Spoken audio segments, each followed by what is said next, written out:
ডাক্তাররা অনেক সুন্দর সুন্দর কথা বলে।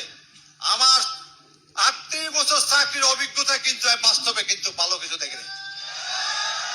I am sorry to say that. এখানে অনেক ডাক্তার সাহেব আছেন, হয়তো বা কিছু লোক আছেন অত্যন্ত ভালো আছে, হয়তো বা না, কিন্তু তাদের they are not in decision making position, they are not in policy making position.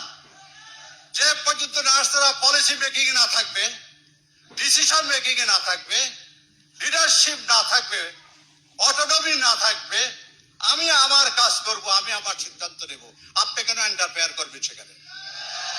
আমি তো ডাক্তারের চেয়ারে বসতে চাই না। একজন নার্স ডাক্তার হতে পারে না, একজন ডাক্তার একজন নার্স হতে পারে না, এটাই স্বাভাবিক।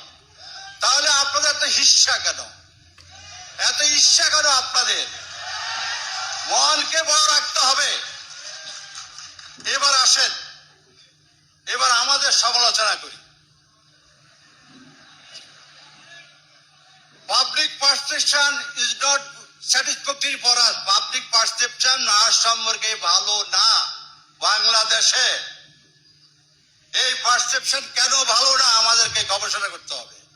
আবার ডাক্তার নার্সের মধ্যে ইন্টারাকশন ভালো না, কেন এই ইন্টারাকশন ভালো না আমাদের গবেষণা করতে হবে। আগে ঘরের ভিতরে আমাদেরকে কিন্তু ভালো এনভায়রনমেন্ট সৃষ্টি করতে হবে। আমার থেকে সেবা নেবেন, আমাকে ভালো এনভায়রনমেন্ট দেবেন না, আমার পজিশন দেবেন না, আমাকে সম্মান দেবেন না, আবার আমার কাছে ভালো কেয়ার আশা করেন। আমি অসুস্থ, আমি সিক, আমার এনভায়রনমেন্টে আমার কোনো মূল্যায়ন হচ্ছে না। I am having graduation, master degree and PhD. We are under valued, নার্সে আন্ডার ভ্যালুড। কেন নার্সেরকে আন্ডার ভ্যালু করা হবে? আরে ভাই, আমি তো আপনার ডাক্তার হতে চাচ্ছি। এবার আসেন আমলা। আমরা একটা অধিদপ্তর করলাম, সেবা পরিদপ্তরের পর অধিদপ্তর করলাম 2011 সালে। এই জায়গাটা আমরা নিয়ে দিলাম। এই ডিজি অফিসে কে বসবে? সেইখানে কেন আমলা বসে? আমার প্রশ্ন, আমাদের যোগ্য লোক আছে, কোন কারণে 30 বছর 20 বছর আমার বদল নিতে হয় না। But I am experience enough. পরিদপ্তর চালার বছর আমার ভাই বোনদের দক্ষতা আছে। আপনারা সুপার নিমরি পদোন্নতি দিয়ে দেখা যায় ডিএস সচিব হয়ে যায়, ডাক্তার সাহেবরা ডিপিসি করে, এখন খুব তাড়াতাড়ি প্রফেসর হয়ে যাচ্ছে। ওই এই দুটা নিয়ম কি নার্সে বেলায় প্রযোজ্য হতে পারে না? ভূতাপেক্ষা বদল দিতে দেওয়া যায় না?